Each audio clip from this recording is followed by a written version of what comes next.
నోవహు సమయంలో చాలామంది ఏం చేశారంటే ఈ ప్రళయం రాదు, ఈ 120 సంవత్సరాలకి ఈయన ఓడ కడతా ఉన్నాడు, ఆ ప్రళయం రాలేదు, ఏం లేదు, ఊరికే ఓడ కట్టి కట్టి కట్టి ఏమవుద్ది తెలీదు అని చెప్పేసేసి ఎవ్వరు పట్టించుకోలే.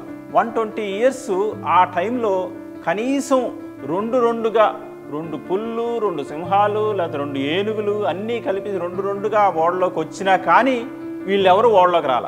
ఈ రోజుల్లో అట్లాగే ఉంటుంది.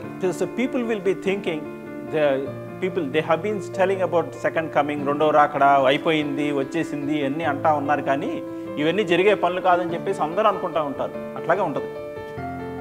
మనం కూడా అంతా బిజీ అయిపోతూ ఉంటాం, దేంట్లోనే బిజీ అయిపోతూ ఉంటాం, నిర్లక్ష్యం చేస్తూ ఉంటాం.